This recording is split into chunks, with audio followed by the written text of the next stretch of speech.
Channel 16 এর প্রিয় বন্ধুরা কেমন আছেন? আশা করছি ভালো আছেন।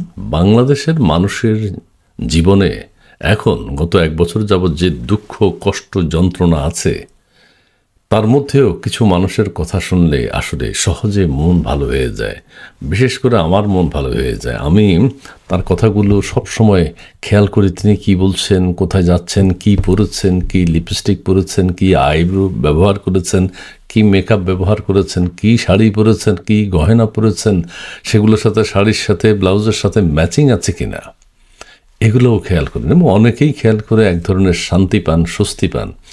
দুঃখ, কষ্ট, যন্ত্রণা যাই থাকুক না কেন, যখনই আমাদের মাননীয় পরিবেশ উপদেষ্টা কোনো কথা বলেন শুদ্ধ বাংলায়, শুদ্ধ উচ্চারণে, চিবিয়ে চিবিয়ে, হেসে হেসে, মিটি হাসেন, এটাও কিন্তু অনেককে আকর্ষণ করে।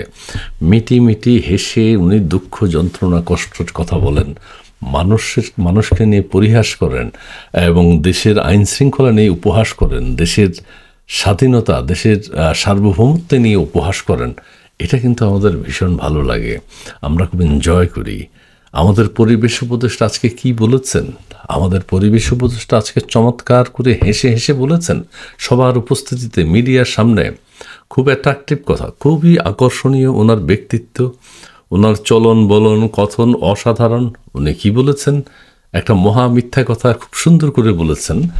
মব বন্ধে শুধু বিবৃতি দিচ্ছে না সরকার, ব্যবস্থাও নিচ্ছে। পরিবেশ উপদেষ্টা, মব বন্ধে শুধু বিবৃতি দিচ্ছে না সরকার, ব্যবস্থাও নিচ্ছে। এই যে চমৎকার অসাধারণ মিথ্যা কথাটা উনি সবার সামনে বলেছেন, মিডিয়ার সামনে বলেছেন। আরও অনেকেই সেখানে ছিল, আর যারা সেখানে ছিল তাদের নিয়ে আমার কোনো আস্থা নেই, কিন্তু উনি বলেছেন এই মহা অসত্য কথাটি অত্যন্ত সাহসের সাথে, অত্যন্ত বিচক্ষণতার সাথে, এবং গত এক বছর যাবৎ তিনি এই ধরনের কথা বলেই যাচ্ছেন। তার কথা শুনলে মানুষ আকৃষ্ট হয়। আমি বারবার একটা কথাই বলি, বাংলাদেশের মানুষের জীবনে যত দুঃখ, কষ্ট, যন্ত্রণা আছে, তার মধ্য থেকেও কিছু ভালো ভালো কথা, ভালো ভালো উপলব্ধি, মানুষের মন ভালো হওয়ার মতো অনেক কাজ হয়ে যায়। তার মধ্যে একজন হচ্ছেন আমাদের সৈয়দা রিজওয়ানা হাসান। তিনি যখনই কোনো কথা বলেছেন ভাইরাল হয়েছে, তিনি যখনই কোনো কথা বলেছেন সাংবাদিকরা ঝাঁপিয়ে পড়েছে, তিনি যখনই কোনো কথা বলেছেন দেশের মানুষ, দেশের আপামর জনগণ তার কথা লুফে নিয়েছে। এই যে তিনি একটা কথা বললেন, তিনি দেখেননি কিন্তু আমাদের ওই যে কবর থেকে লাশ তুলে সেইটা লাথি উষ্টা দিয়ে জ্বালিয়ে পুড়িয়ে দেওয়া হয়েছে, এটা আমাদের পরিবেশ উপদেষ্টা দেখেননি। এবং সেখানে আইন শৃঙ্খলা বাহিনীকে যেতে তারা ওইভাবে কোনো ব্যবস্থা গ্রহণ করেননি। এবং তাদেরকে, অর্থাৎ আমাদের পরিবেশ উপদেষ্টা বা আমাদের সরকারকে কোনো তৌহিদি জনতা ভয়ও করছে না, পাত্তাও দিচ্ছে না।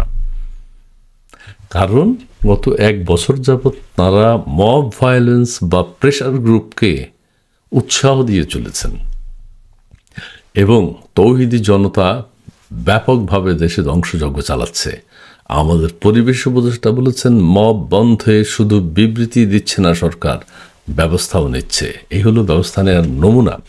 32 ভেঙে দেয়া হয়েছে আমাদের সরকারি উদ্যোগেই। কিভাবে ব্যবস্থা নেবে? সারা দেশে জ্বালাও পোড়াও, ভাঙচুর, অন্যায়, অত্যাচার, কিলিং, পিটিয়ে হত্যা, এগুলো চলছেই। এগুলা 2-4 জন, 5 জন, 10 জন একসাথ হয়েই এগুলো করছে। আমাদের পরিবেশ উপদেষ্টা আজকে এক বছর পরে তাঁর উপলব্ধির কথাটা আমাকে জানালেন, বা আমাদেরকে জানালেন, আমাকে নয়, আমাদেরকে, দেশবাসীকে জানালেন। মব বন্ধে শুধু বিবৃতি দিচ্ছে না সরকার, ব্যবস্থাও নিচ্ছে। চরম একটা সুন্দর মিথ্যা কথা তিনি অত্যন্ত হাসি মুখে, একদম হেসে হেসে, তার দাঁত দেখা গেছে, কিন্তু দাঁতগুলোও সুন্দর, দাঁত দেখা গেছে। এবং তার আবৃত্তি, উচ্চারণ, কথা বলার যে ধরন, বাচন, ভঙ্গি, বডি ল্যাঙ্গুয়েজ, এভরিথিং ইজ অসাধারণ, অসাধারণ, অসাধারণ। জয় হোক আমাদের পরিবেশ উপদেষ্টার। আর একটা বিনয়ের সাথে একটা কথা বলি, সেটি হচ্ছে আমাদের সেন্ট মার্টিন নিয়ে কি করতে চান বা কি হচ্ছে, আমরা তো ঝামেলায় আছি, আমরা বুঝতে পারছি না। আমাদেরকে একটু প্লিজ আশ্বস্ত করুন, যে বলুন পরিবেশ রক্ষা করা হচ্ছে দেশের মানুষের জন্য, দেশের মানুষ যাতে সেখানে যে মন ভরে শ্বাস নিতে পারে, বুক ভরে শ্বাস নিতে পারে। অথবা সেন্ট মার্টিনের পরিবেশ ঠিক করা হচ্ছে বিদেশিদের হাতে তুলে দেওয়ার জন্য? এটা একটু ক্লিয়ার করবেন। জি, ধন্যবাদ।